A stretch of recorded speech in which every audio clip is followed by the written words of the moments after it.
오늘 말씀의 제목은 작게 생각한 것들을 반드시 주의하라. 작게 생각한 것들, 그것이 우리 인생에 큰 데미지를 입힐 수 있는 것이기에 반드시 작게 생각한 것들을 주의해야만 한다. 이런 말씀의 제목을 가지고 여러분과 함께 말씀 나누기로 합니다. 솔로몬이 쓴 전도서에 특별히 10장 1절을 보면 이런 내용이 있습니다. 죽은 파리들이 향기름을 악취가 나게 만드는 것 같이 적은 우매가 지혜와 존귀를 난처하게 만드느니라. 솔로몬은 이 말씀을 통해서 우리 인생에 작다고 여기는 것, 어쩌면 보잘것없게 하찮게 여기는 것들이 우리 인생 전체를 망칠 수 있다라는 것을 경고하는 것이죠. 전도서는 여러분들도 아시다시피 솔로몬의 인생 말년에 쓴 책이지 않습니까? 솔로몬이 자신의 인생을 마무리하면서 삶을 관찰해 보니 죽은 파리 한 마리, 그거 고작 해봤자 페니보다도 작은 것인데 그것이 값비싼 향수의 기능 전체를 망가지게 만들더라는 거예요. 이와 마찬가지로 우리 인생에 작다고 생각하는 거, 이 정도는 괜찮겠지라고 여겼던 것들 하나가 우리 인생 전체에 악영향을 미칠 수 있다는 사실을 우리에게 알려주는 것이죠. 1981년 1월에 미국에서 발사한 우주 왕복선 챌린저호가 발사 몇 초 후에 공중에서 폭발, 탑승객 전원, 즉 승무원 전원이 사망하는 사고가 발생했습니다. 아니, 수년 동안 완벽하게 만들었다고 자부했던 최첨단 기술의 상징인 우주선이 폭발했더니 도대체 이것이 무슨 일이나 모든 사람들이 난리가 났습니다. 사고 수습반이 꾸려지고 기체를 수거해서 원인을 조사해보니 정말 황당하게도 직경 0.28인치 밖에 되지 않는 오링이라고 하는 그 부품 하나의 결함 때문에 발생된 사고라고 결론이 났어요. 즉 아주 작다고 여긴 그 어떤 것들이 돌이킬 수 없는 비극을 만들어냈다는 겁니다. 우리는 보통 인생의 큰 일들만 생각하는 나머지 작게 여기는 것들을 아주 쉽게 간과하는 경향이 있습니다. 많은 사람들이 인생의 성공을 위해 달린다고 신앙이라든지 아니면 내게 작은 모남이라고 하든지 아니면 작은 죄의 습관 및 상처와 열등감들을 별로 심각하게 다루진 않아요. 그러나 솔로몬은 자신의 지혜를 깨달은 것들을 얘기하면서 너희 인생에 매우 작다고 생각하는 것, 그렇게 쉽게 여기는 것들을 절대 대수롭지 않게 생각하지 말고 그것들을 예의주시하고 그것들이 내 삶에 악영향을 끼치지 못하도록 경계하며 반드시 뿌리 뽑아내야 된다는 것을 우리에게 강조하고 있는 것입니다.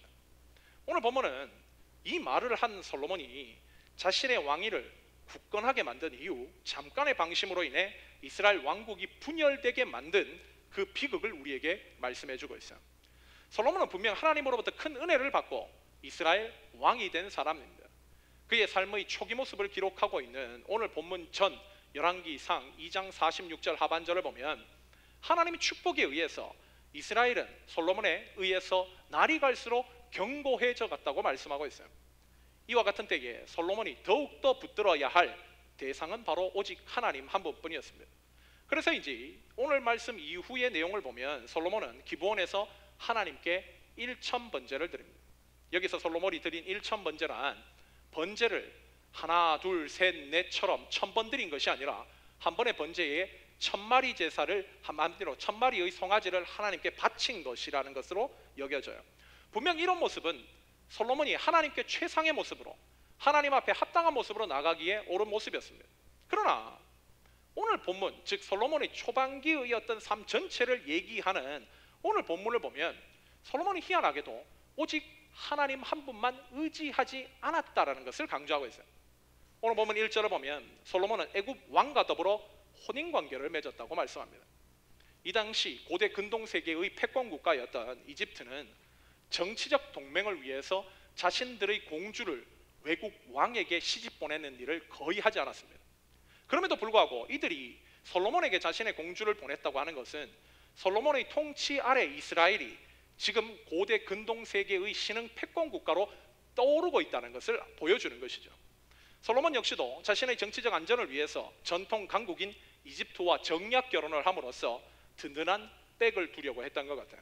그러나 다른 나라는 몰라도 오직 하나님 한 분만 바라봐야 할 솔로몬의 이런 결정은 참으로 잘못된 것이었습니다. 여러분, 정략 결혼은 하나님 모르는 사람들이 하는 것이지 하나님을 아는 사람들이 하는 짓은 아니라는 거예요. 특별히 성경에서 이집트는 세상을 상징하는 나라입니다. 솔로몬이 지금 이집트와 정략 결혼을 했다는 것은 영적인 의미로 세상과 손을 잡았다는 것을 의미하는 거예요. 결국 이것이 시초가 되어 솔로몬은 이후 하나님을 모르는 여러 나라의 공주들과 정략 결혼을 계속함으로써 이스라엘이 영적으로 병을 드는 데에 단초를 제공하고 말아요. 거기에 더해 오늘 본문 3절을 보면 솔로몬은 산당을 제거하지 않고 거기서 제사를 드렸다고 말씀합니다. 구약 성경에서 산당은 매우 부정적인 어감을 가지고 있는 나라입니다. 산당은 이스라엘 백성들이 우상 숭배에 빠져 우상에게 경배하는 장소였어요. 일찍이 다윗은 열왕기상 2장 3절을 통해 솔로몬에게 유언을 남길 때에 모세의 율법에 기록된 것을 네가 반드시 지켜야 영적으로 승승장구할 수 있다는 것을 알려줬습니다. 특별히 그가 얘기한 모세의 율법인 신명기 12장 2절부터 3절을 보면 너희가 쫓아낼 민족들이 그들의 신들을 섬기는 곳은 높은 산이든지 작은 산이든지 푸른 나무 아래든지 막론하고 그 모든 것을 너희가 마땅히 파멸하며 그 제단을 헐며 주상을 깨뜨리며 아세라상을 불사르고 그 조각한 신상들을 찍어 그 이름을 그곳에서 멸하라고 말씀하고 있습니다. 다윗은 이 말씀을 솔로몬에게 전달해 주며 너도 네가 왕이 됐을 때 산당만은 반드시 파멸해야 된다는 것을 알려준 거예요. 그런데도 솔로몬은 희한하게도 자신이 왕이 되었을 때 이 산당을 제거하지 않고 오늘 말씀을 보면 본인도 거기서 제사를 드렸다고 말씀합니다. 왜 그랬을까? 이유는 간단합니다. 바로 여론 때문이었다는 거예요. 산당은 이스라엘 백성들이 참으로 좋아하는 장소였습니다. 그들은 가나안 땅에 물들어서 하나님을 섬기고 바알도 섬기는 짬뽕 신앙을 좋아했어요. 그 짬뽕 신앙의 터전이 바로 산당이었던 겁니다. 그러니 솔로몬은 백성들이 좋아하니 그것을 적극적으로 파괴하지 못한 거예요. 누군가는 왕이면 여론도 생각하고 사람들이 좋아하는 것도 어느 정도 해줘야 되니 이 정도는 할 수 있지 않냐고 반문할지 모르겠습니다. 그런데 항상 우리 신앙의 문제는 뭐냐? 바로 이런 사고를 가지고 신앙생활하는 사람들이 문제예요. 이런 사고를 가진 사람들은 항상 하나님을 믿는다고 하면서 아니 사업하면 한 잔 정도 할 수 있지, 뭐 젊은 시절 정도에는 그 정도는 할 수 있지 하면서 자신의 죄악을 계속 합리화합니다. 그러나 하나님은 오늘 말씀을 통해 바로 이런 잘못된 사고관계 때문에 솔로몬은 자신의 신앙에 큰 데미지를 입고 그로 인해 이스라엘 왕국을 파탄시킨 영적 주범이 되고 맙니다. 다시 말해 내가 대수롭지 않게 생각한 것들, 그 작은 것들이 내 인생에 아니면 내 주변 사람들의 삶에 큰 데미지를 입힐 수 있다고 경고하고 있는 거예요. 오늘 본문은 그런 면에서 우리가 주의해야 할 작은 것들이 무엇인지 우리에게 알려주는 말씀이라고 얘기할 수 있어요. 우리가 한 해를 살아가면서 큰 것에만 신경 쓰는 나머지 우리가 너무나 익숙하고 너무나 안전하다고 생각하는 그 작은 것들을 어쩌면 간과하기 쉬운데 오늘 말씀을 통해서 하나님께서 그것을 주의하라고 하시는 말씀에 집중하고 거기를 관찰하고 고쳐야 될 것을 고친다면 우리의 한 해가 더욱더 영적으로 풍성해지지 않을까.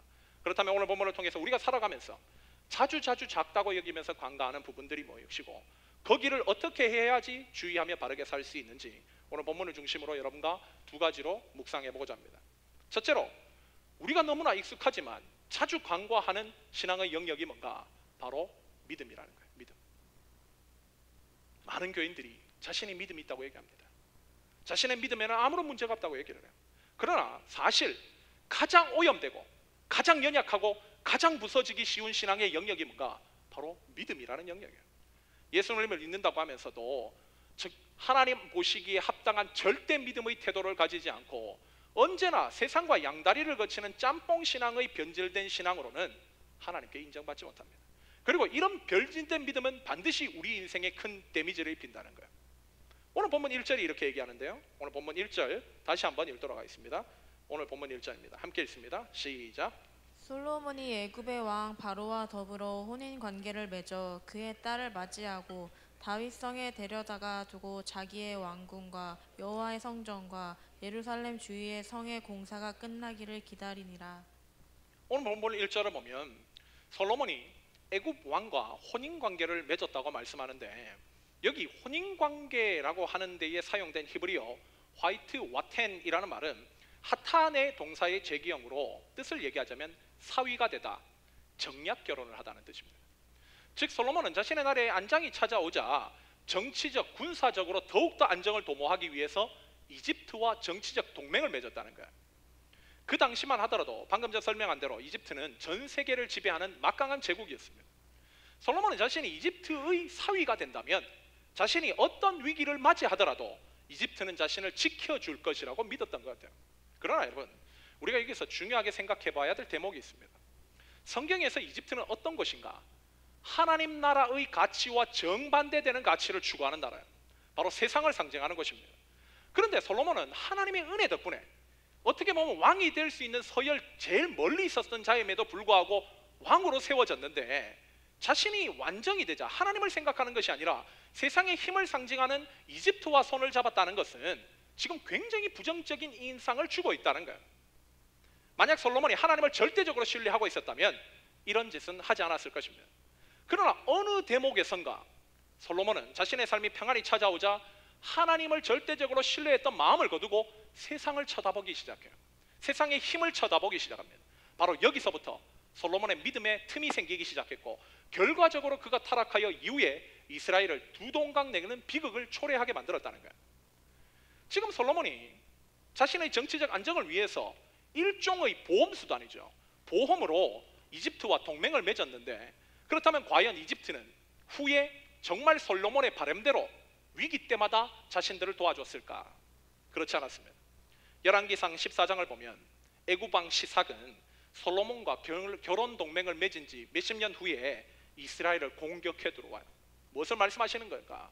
세상은 궁극적으로 우리를 절대 돕지 않는다는 것입니다. 세상은 우리를 돕는 것처럼 보이고 일시적으로 나에게 이익을 줄 것 끝이 우리에게 유혹한다 할지라도 결국 세상이 바라는 바는 우리의 영혼을 망하게 만드는 것이라는 거예요. 여러분, 성도라는 뜻이 뭡니까? 성경에서 성도라는 히브리어는 카도시, 구별되었다라는 뜻입니다. 하나님이 부르신 성도란 어떤 사람인가? 바로 세상과 구별된 삶을 살라고 하나님께서 마치 핀셋으로 찝어 불러내신 특별히 지명한 거룩한 존재들이라는 거예요. 따라서 성도는 반드시 하나님만 의지하는 삶을 살아야 됩니다. 그런데 우리의 대적 사단이 제일 잘하는 게 뭔지 아세요? 바로 혼합입니다. 섞이게 자꾸 만드는 거예요. 이스라엘 백성들이 왜 망했는지를 한번 생각해 보십시오. 이스라엘 백성들이 망하게 된 시초가 어딘가? 바로 세상과 어울려 살기 시작하면서요. 하나님만 의지하는 삶을 살라고, 즉 그들을 가나안에서 쫓아내라고 했는데 그들을 남겨두고 그들의 메시지와 서서히 오염되기 시작했습니다. 그리고 하나님께서 원하시는 거룩한 삶의 방식을 버리고 이방인들이 좋다고 하는 세상의 삶의 방식을 테이크하기 시작했어요. 그러면서 시간이 갈수록 그들은 여호와도 섬기고 바알도 섬기는, 교회도 나오고 세상도 취하는 양다리 신앙을 가지기 시작합니다. 한마디로 혼합주의가 된 거죠. 여러분, 그래서 망한 겁니다.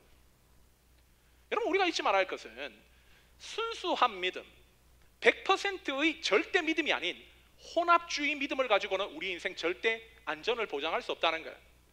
우리가 지금도 정도신앙, 거룩한 영향력 운운하면서 지금 예수 잘 믿겠다고 이 자리 다 앉아 있는 건 아닙니까? 이 자리가 그러면 여러분들을 구원으로 반드시 이끕니까? 그렇지 않다는 거예요. 아니, 이집트에서 출애굽한 이스라엘 백성들 10가지 재앙도 경험하고 홍해도 가르시고 만나와 메추라기도 먹이시고 구름 기둥과 불 기둥으로 그들을 사람에게서 인도하시며 반석에서 물이 터져 나오는 그 대기적을 베푸신 하나님의 역사를 경험한 출애굽 이스라엘 백성들도 가나안 땅에 못 들어갔는데 이 자리에 앉아 있다고 구원받는다? 무엇이 여러분들에게 그런 안심을 주는 것입니까? 우리의 대적 마귀는 오늘도 사냥감을 찾아 마치 젊은 사자가 우는 어떠한 그 모습을 가지고 먹잇감을 찾기 위해서 나서는 것처럼 오늘도 믿음이 분열되어 그 흠집이 있는 사람들을 찾기 위해서 오늘도 부지런히 영적으로 지금 도사리고 있습니다. 그런데 세상과 섞여 살면서 세상과 섞여 하나님의 메시지를 잃어버리고 혼합주의 어떤 신앙을 가지고 못된 짓을 하는 사람이 어떻게 하나님 앞에 내 구원을 자신할 수 있어요? 여러분, 태초의 인간이었던 아담과 하와가 왜 망했는지를 기억하십시오. 그들은 마귀가 주는 메시지, 정말 하나님이 그렇게 말씀하시더냐, 정말 그것 하면, 그거 안 하면 너 정말 복 받고 그거 하면 망한다고 말씀하시더냐, 이 메시지에 빠져든 거예요. 하나님의 말씀에 흠집을 가기 시작한 겁니다. 그래서 마귀가 주는 메시지를 붙들고 그것을 믿음이라고 생각하여 그 메시지를 붙들고 따라가다가 타락하며 망한 것입니다. 오늘도 우리가 이 세상을 살아가면서 세상으로부터 참 많은 메시지를 듣습니다. 나이 이 정도 먹었으면 이 정도 연봉은 벌어야지, 나이 그 정도 먹었으면 집 정도 하나는 있어야지, 나이 그 정도 먹는데 넌 노후 대책도 하지 않았어? 이 말을 듣는 것이 뭐가 죄악이에요? 이 말 듣는 건 죄악 아니죠. 그런데 문제는 우리가 계속 이런 메시지에 노출되면 뭐가 문제가 생기는가? 한때 하나님께 올인했던 사람들도 마음에 균열이 가기 시작해요. 그리고 균열이 간 곳에 뭐가 들어오는 줄 아십니까? 바로 불안감과 초조함이 밀려오기 시작합니다. 나도 이렇게 교회 생활만 열심히 한다고 다 되는 것이 아닌 거 아니야? 너무 내가 넉넉히 사는 것 아니야? 뭐라도 해야 되는 것 아니야? 바로 불안감과 초조함에서 생겨난 걱정과 염려가 밀려오기 시작하는 거예요. 분명 처음 예수 믿어서 첫사랑에 빠졌을 때는 세상에 대한 걱정과 염려도 작았습니다. 하나님이 다 알아서 해주실 것이라는 그 어떤 강한 믿음이 자리 잡고 있었어요. 그 믿음이 주는 자유와 평안과 기쁨이 있었죠. 근데 세상적인 메시지에 계속 노출되면 어떤 일이 생기는가? 세상적인 메시지에 계속 노출되면서도 어떠한 영적인 조치를 취하지 않으면 어떤 일이 생기는가? 바로 마음속에 불안이 찾아오는 거예요. 근심이 찾아오는 거예요. 두려움의 그림자가 내 마음을 덮기 시작하는 겁니다. 그러면 가장 큰 문제가 뭐가 발생하는가? 하나님의 말씀이 안 들리기 시작해요. 희한하죠.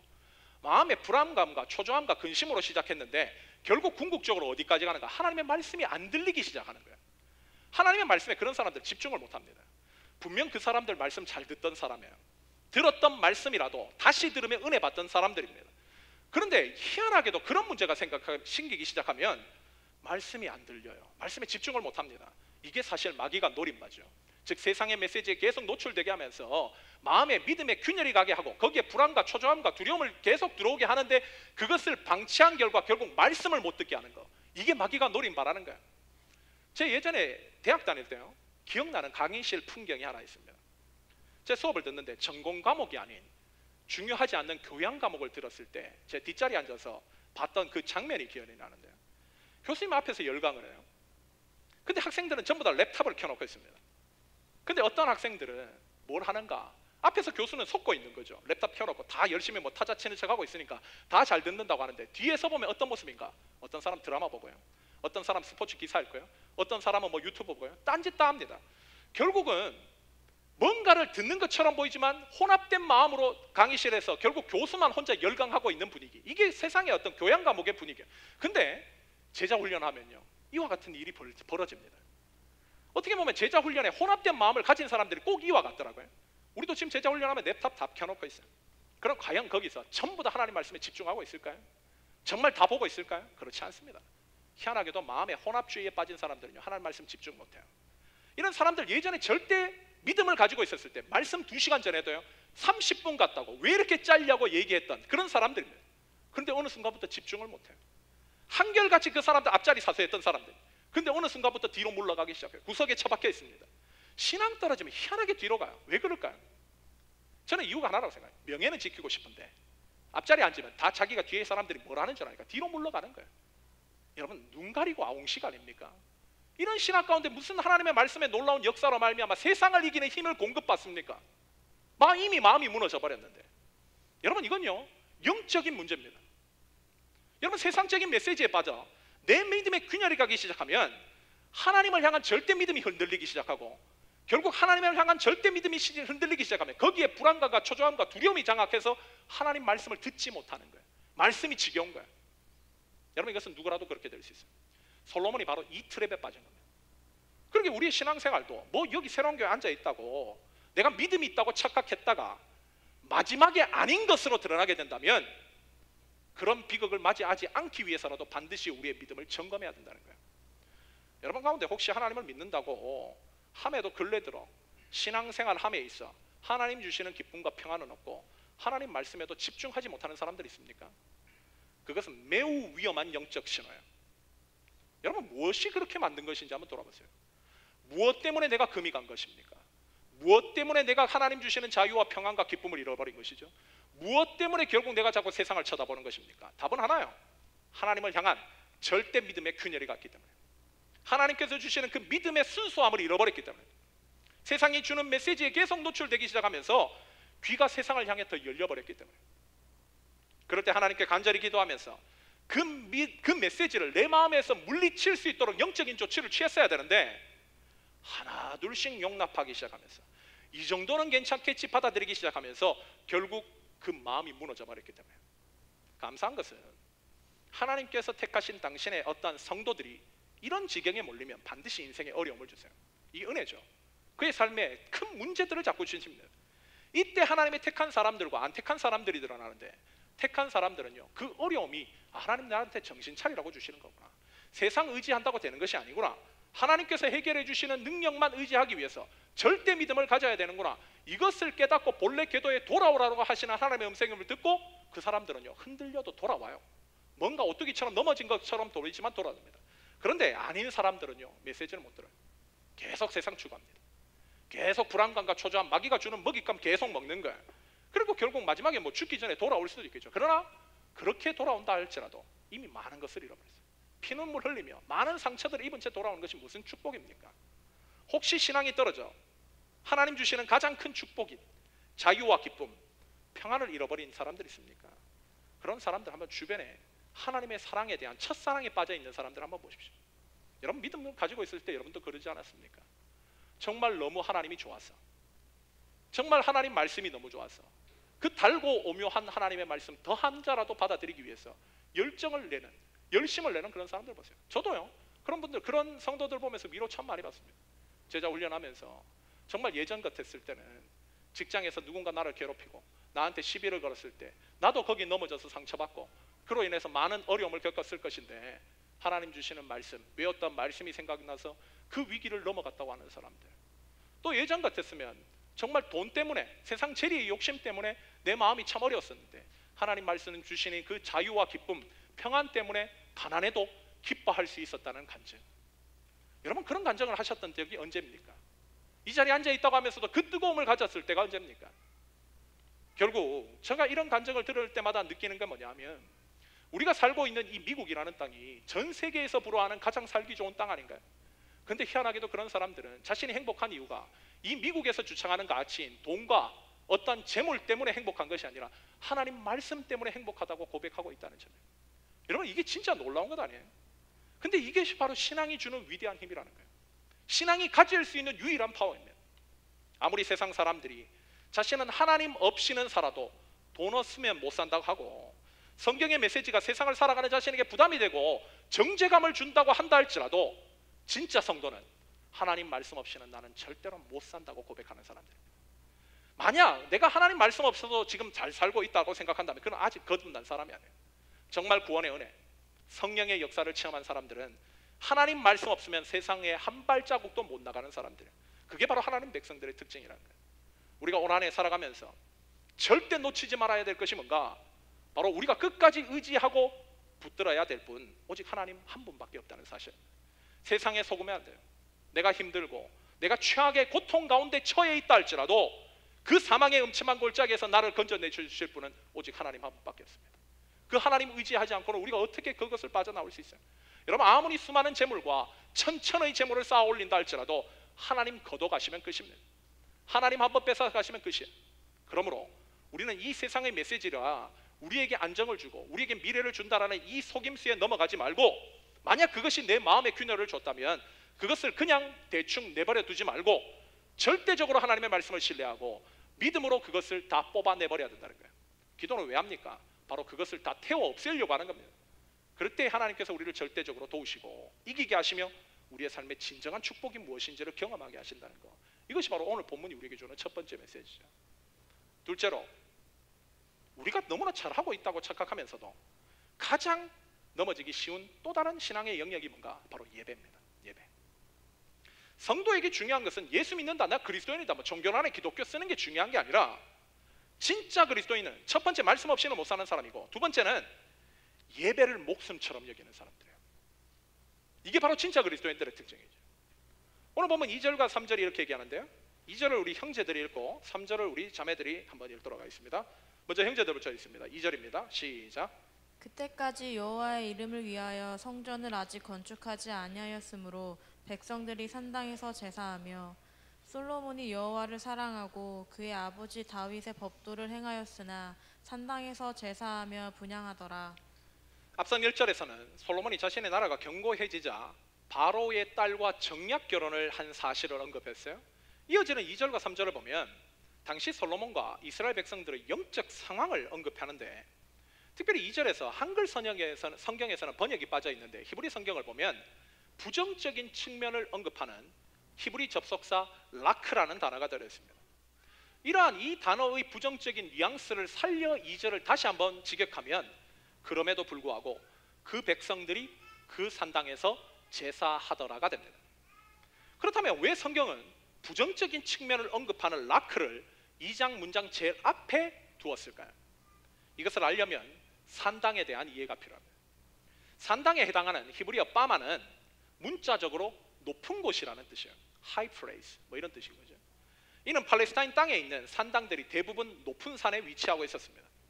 이렇게 높은 땅에 가나안 사람들이 산당을 세운 이유는 하늘에 보다 가까이 접근함으로써 자신들이 예배하는 신과 보다 가까이 있을 수 있다는 그들의 믿음 때문이었어요. 그런데 시간이 지나자 이스라엘 백성들이 여기 올라와서 하나님을 예배하기 시작합니다. 이것은 일찍이 모세를 통해 주신 하나님의 말씀에 의하면 정죄받을 뜻이죠. 신명기 12장 5절부터 8절을 보면 하나님께서는 이스라엘 백성들이 약속의 땅에 들어간 후 곧바로 한 장소를 통해서 그곳에만 예배를 할 수 있도록 쉽게 얘기하면 중앙 성소 제도를 만들어 놓으셨어요. 이스라엘 백성들은 아무리 멀리 있어도 이곳으로 와서 예배를 드려야 됩니다. 그런데 이 사람들이 시간이 지나면서 자기들이 편하게 예배를 드리고 싶은 거예요. 그래서 중앙 성소로 오는 것이 아니라 가까운 산으로 올라가서 예배를 때우는 겁니다. 왜? 편하니까, 쉬우니까. 당시 가나안 사람들은 자신들의 관습에 따라서 산당에서 풍요제를 드렸습니다. 그 풍요제가 뭔가? 한마디로 집단 섹스라는 거예요. 종교적 매춘을 행하는 겁니다. 이스라엘 백성들이 만약 산당에서 하나님을 예배할 경우 인간은 죄악에 연약한 어떠한 특질을 가지고 있기에 이스라엘이 종교적으로 도덕적으로 타락하는 건 시간 문제였어요. 하나님은 그래서 산당에서 예배를 금지한 겁니다. 그러나 이스라엘 백성들은 시간이 지날수록 자신들의 편의에 따라 하나님을 예배를 때우기 시작했어요. 그래서 산당에서 예배를 한 거죠. 한편에서는 아직 성전이 지어지기 전이었기 때문에 그럴 수 있지 않냐라고 반문할 수 있지만 희한하게도 솔로몬은 성전이 완성된 후에도 산당을 제거하지 않습니다. 결국 그의 뒤를 이은 왕들까지도 산당에서 예배하다가 결국 우상 숭배로 망하고 만 거예요. 만약 솔로몬이 자신의 왕위가 경고했을 때 산당에 이 예배를 싸그리 다 뿌리 뽑았다면 이스라엘은 영적으로 살아날 수도 있었습니다. 그런데 가장 거룩함을 회복할 수 있는 이 예배가 무너져 버렸으니 그 다음은 말할 필요도 없었던 거죠. 이스라엘의 멸망은 이때부터 예견된 것입니다. 솔로몬은 분명 이것이 자신에게 큰 이슈가 아닐 거라고 생각했을 거예요. 국방력, 나라의 경제, 왕위의 어떤 이어짐, 미래, 노후 대책 이런 것이 더 큰 대책이지 예배의 자리? 그건 어디서나 드리면 되지. 마음이 중요하지 장소가 중요하나? 이렇게 생각했을 거예요. 그런데 솔로몬은 그렇게 생각하면 안 되는 사람이에요. 하나님의 사람들은 자기 생각을 따르는 사람이 아니라 하나님의 말씀을 따르는 사람들이에요. 사실 우리 인생에서 가장 문제가 되는 게 뭔가? 바로 내 생각 아닙니까? 하나님의 말씀을 따르려고 신앙생활 하는데 계속 지 생각을 따릅니다. 내 생각으로는 어떤 것이 크고 어떤 것이 작다고 하는데 반면 하나님의 생각은 오히려 내 생각과 반대될 때가 많아요. 대부분의 위기는 내 생각을 따르다가 오는 것입니다. 우리 인생을 보면 우리 인생이 실패하는 이유는 내가 생각하는 큰 이슈 때문에 일어난 일이 아니라 대부분 업신여기는 작은 것들을 간과했기 때문에 일어나는 일들이 대부분이지 않습니까? 후에 이 사실을 깊이 깨달은 솔로몬이요 아가서 2장 15절을 통해서 이렇게 얘기합니다. 포도원을 허무는 작은 여우를 반드시 잡으라는 거야. 그 포도원의 꽃을 망가뜨리는 것은 바로 그 작은 여우 새끼이니 그것을 반드시 때려잡아야 된다, 이런 얘기를 합니다. 여러분, 포도원은요 굉장히 아름다운 것이에요. 구약에서 포도원은 바로 하나님의 나라를 상징한다고 할 수 있는 것이죠. 그런데 그 포도원을 망치는 것이 큰 곰이나 사자가 아니더라는 거예요. 바로 작은 여우, 그것도 그 여우의 새끼가 망하게 만든다는 거예요. 작은 틈새로 들어오는 거, 너무 작다고 간과했던 거, 그거 두들겨 잡지 않았다가 인생 망친 사람, 그게 바로 솔로몬입니다. 그래서 자신은 이런 것 때문에 자신의 삶이 망쳐버렸기에 지혜를 얘기하면서 너희 진짜 행복하고 싶어? 인생 마지막에 갔을 때 피눈물 흘리기 싫어? 그렇다면 너희의 삶에 가장 작게 보이는 부분들 그거 반드시 해결해야 돼. 그래야 행복할 수 있어. 이렇게 권면하는 거죠. 여러분 삶에도 지금 여러분의 영적인 보금자리를 헤집고 다니는 작은 여우 새끼들이 있을 것입니다. 특별히 예배와 관련된 것이 있을 수도 있을 거예요. 보편적으로 신앙생활의 적신호가 어디서 켜지는가? 바로 예배의 자리에서부터 켜집니다. 어느 날인가 예배가 지루해지기 시작해요. 예배가 힘듭니다. 어느 순간부터 예배의 말씀에 집중하기가 힘들어져요. 자꾸 내 마음의 시야에 다른 것들이 들어오기 시작합니다. 이미 영적인 질병이 시작되고 있다는 걸 보여주는 거죠. 결국 그것이 방치되면 예배보다 세상이 좋고 예배보다 세상이 재밌고 그래서 세상으로 나가버리는 겁니다. 누군가는 그냥 예배 뭐 그냥 드리면 되는 거 아니에요? 이렇게 얘기를 할 수도 있어요. 그런데 한번 초신자들 한번 보세요.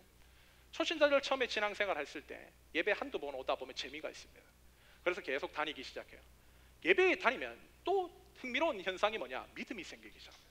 하나님 말씀 계속 들리니까 믿음이 올라가요. 그런데 이게 올라가면 우리도 기대감을 가지고 보죠. 목사도 기대감을 보죠. 이렇게 하면 굉장히 성장하겠구나. 이런 기대감을 가지는데 어떤 일이 생기는가? 이런 사람들 희한하게요. 주변에 세상 사람들이 많다 보니까 자꾸 밖으로 빼내고자 유혹합니다. 어디 놀러 가자. 어디 밖에 나가자. 한 번 빠집니다.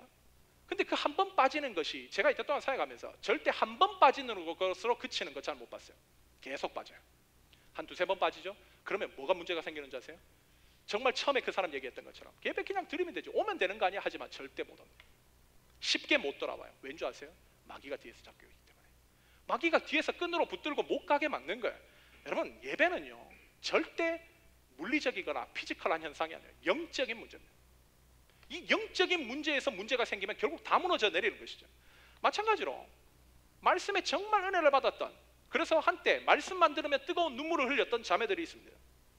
그런데 그런 사람들이 어느 때 그 말씀의 은혜가 있을 때는 주변에서 아무리 푸드덕거리는 소리가 나도 쳐다도 안 봐요. 근데 영적인 문제가 생기면 어떻게 되는지 아세요? 뭐 문 열면 그냥 쳐다봅니다. 그리고 자꾸 화장실 가고 싶어져요. 애가 울면 그 애가 자기 애도 아닌데 막 자기 애처럼 쳐다보기 시작합니다. 여러분 진짜 은혜를 받은 사람은요 방광 터져도 예배 자리 지켜요. 그런데 예배 자리에 결국은 한두 번, 뭐 생리현상으로 한두 번 나갈 수 있죠. 그런데 이게 계속 습관이 된다. 이게 영적인 문제예요. 화장실에서 계속 부릅니다. 내가 나가야 되겠다. 이 자리 버티지를 못하는 거예요. 뭐 때문에? 영적인 질병이 생긴 거예요. 영적인 문제가 생긴 거예요. 만약 우리의 예배가 진짜 하나님 중심의 예배가 되어 있다면, 아까도 얘기했지만 방광 터져도 예배 자리 절대 놓치지 않을 거예요. 제가 예전에 토렌스 교회 있을 때 그 방송실에서 방송을 담당하던 어느 집사님이 있었어요. 근데 그분에게는 방송 이거 넘기는 게 사명이죠. 근데 그분이요 자기 얘기를 해요. 저 목사님 자기 커밍아웃 할 거 있다고. 뭐냐고 물어봤더니 자기가 예배의 자리 지키다 똥 한 번 쌌다는 거예요. 여러분 더럽습니까? 여러분 정말 예배의 자리 지키기 위해서 사명 이거 자기가 넘겨야 되니까 화장실이 지금 너무 급한데 그거 버티다가 찌렸다는 거예요. 그분 표현을 해야. 여러분 이게 사명이잖아요. 제가 그러면 화장실 나 도저히 설교하다가 힘들어가 안 되겠다 화장실을 놨다 하면 여러분 이해하시겠습니까? 근데 이런 예배를 안 드려요. 그냥 뭐 들락날락거리고 뭐 초신자는 그럴 수 있죠. 말씀이 아직 안 들리니까. 근데 정말 믿음이 있다고 하는 사람들이 과연 그렇게 한다. 과연 정상적일까요? 여러분 예배의 중심의 삶, 예배가 살아있는 삶이 무너지기 시작하면요 삶의 다른 모든 부분들이 다 무너집니다. 반면 예배 중심이 살아있고 예배가 살아있는 삶을 살면요 자신이 어려움 가운데서도 하나님이 건지시는 인생의 놀라운 역전의 은혜를 경험해요. 우리가 삶을 살아가다 보면 항상 순풍만 있는 것이 아니잖아요. 어려움이 있어요. 힘든 일도 있습니다. 그럴지라도 예배가 살아있는 사람은 하나님의 건지심과 하나님의 도우심의 역사를 경험합니다. 시험거리가 생겨도 넉넉히 이겨낼 힘을 공급받아요. 결국 예배가 제일 중요한 부분이라는 거죠. 그러려면 우리가 예배를 가장 중요하게 생각하기 위해서 제일 먼저 생각해야 될 부분이 뭔가? 오늘 한 가지만 얘기하면요 가장 기본적인 것은 예배 전에 기도하는 거예요. 제가 이걸 참 많이 강조했습니다. 근데 안 돼요. 저 보통 한 20분 전에 들어옵니다. 예배당에. 그리고 뭐 아무리 늦어도 최소 15분 전에는 들어오려고 그래요. 기도를 합니다. 그 시간에 기도하는 사람 얼마나 될까요? 정말 많지 않아요. 다른 건 몰라도 10분 전에 기도하는 사람이 있을까요? 없어요. 5분 전에? 없습니다.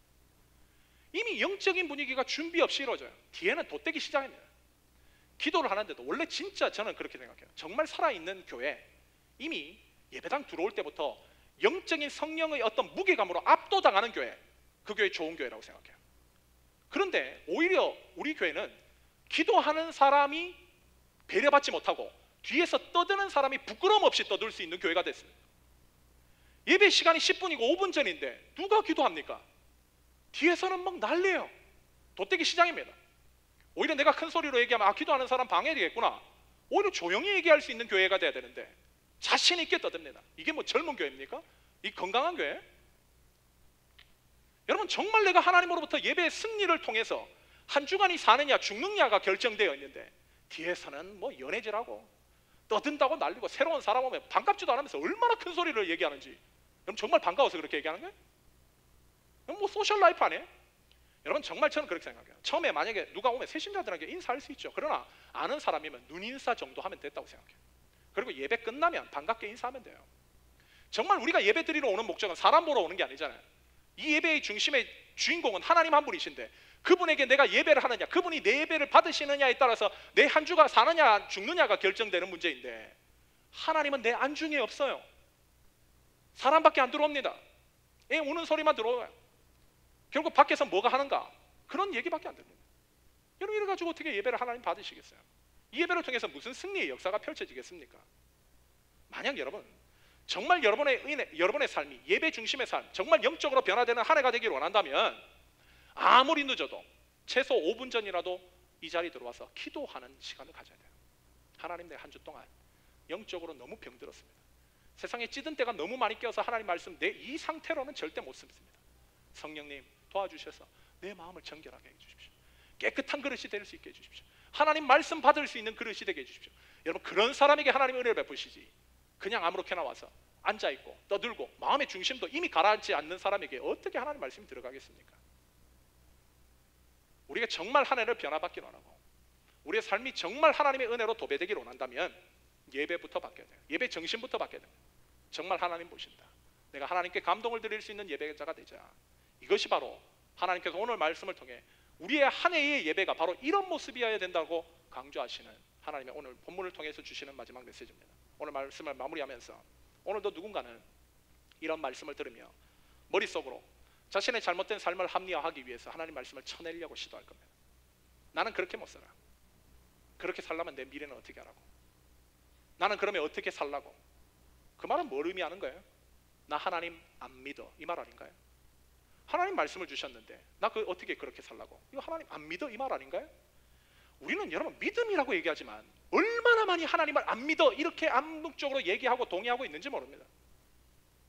그러나 진짜 하나님의 말씀을 믿는 사람은, 진짜 하나님을 믿는 사람은 그 말씀이 나에게 부담이 된다 할지라도, 나에게 그것이 직격탄으로 온다 할지라도 저 말씀 나에게 하시는 말씀이구나, 나를 지적하시는 하나님의 말씀이구나, 나를 변화시키기 위해서 하나님께서 나에게 저 말씀을 주시는구나, 그것을 부담되더라도 아멘으로 받아요. 그리고 그 말씀에 순복합니다. 여러분, 이게 택한 백성이라는 거예요. 그래서 이 사실을 알았던 느헤미야는 느헤미야서 8장 10절 하반절을 통해 여호와로 인하여 기뻐하는 것이 너희의 힘이니라 이렇게 선포합니다. 세상이 아닌 오직 여호와를 기뻐하는 것, 세상의 방식이 아닌 여호와의 방법을 따르는 것, 세상을 찬양하는 것이 아닌 여호와를 찬양하는 것, 이것이 바로 우리의 힘이다. 이게 바로 성도들의 힘이라는 거예요. 그러므로 우리가 다른 어떤 것 다 포기한다 할지라도 하나님을 향한 절대 믿음이 망가지면 안 돼요. 여러분, 그때부터 여러분의 삶이 망가지는 겁니다. 그 믿음을 세상과 혼합시켜서는 안 돼요. 여러분들이 한 주 동안 세상 속에서 살아가는 삶을 근절할 수는 없습니다. 왜? 하나님께서 세상 속에 거룩한 삶을 살라고 부르신 성도들이 바로 우리이기 때문에. 세상의 메시지가 우리의 귀에 들리는 걸 막을 길은 없어요. 그러나 마음속에서 휘집고 돌아다니도록 막는 것은 할 수 있습니다. 그걸 해야 된다는 거예요. 절대 내 믿음이 흔들리지 않도록. 내가 세상의 재리의 유혹과 두려움과 걱정과 염려에 사로잡혀서 하나님이 주시는 능력의 선물인 자유와 기쁨과 평안이 뺏기는 일이 일어나지 않도록. 만약 그것이 뺏기면 여러분 말씀이 안 들려요. 변화가 일어나지 않습니다. 성령님 역사하지 않아요. 만약 여러분 택한 백성이라면 하나님께서 아까도 얘기했지만 어려움을 허락하실 겁니다. 네 그래, 세상 의지하지, 한번 해봐라. 얼마나 네가 모아놓은 것들로 해결하는지 보자. 하나님 이렇게 접근하실 거예요. 그러기에 우리의 믿음을 절대 혼탁하게 타락시켜가서는 안 된다. 우리의 예배가 망가지면 안 된다. 어떤 자리라도 내가 한 주에 드려지는 이 예배를 사생결단의 마음으로 각오하고 정말 하나님께 받으시는 예배, 하나님께 감동을 드릴 수 있는 예배로 내가 나아가겠다. 그렇다면 여러분 삶을 왜 하나님 축복 안 하실까요? 하나님이 얼마나 놀라운 역사를 펼치시지 않을까요? 여러분 그런 믿음이 없으십니까? 그렇다면 여러분 나고자 합니다. 사도 바울에 의하면. 그러나 여러분들에게 그런 믿음이 있다면 도전해 보십시오. 하나님 반드시 말씀의 놀라운 역사를 여러분 삶의 현실로 선물로 허락해 주실 거예요. 오늘 참석한 모든 성도들이 내 삶에 보이는 작은 영적인 흠집도 절대 용납하지 않고 하나님을 향한 절대 믿음과 최상의 예배를 하나님 앞에 한 해 동안 올려드리는데 열심인 삶을 사셔서 하나님이 주시는 영적인 큰 축복과 세상이 줄 수 없는, 세상의 돈이 절대 줄 수 없는 하나님만이 주실 수 있는 참된 평안과 기쁨을, 자유를 경험하시는 복된 새로운 교회 성도들 되시길 예수님의 이름으로 간절히 축원합니다. 우리 다 같이 한번 기도하도록 합시다.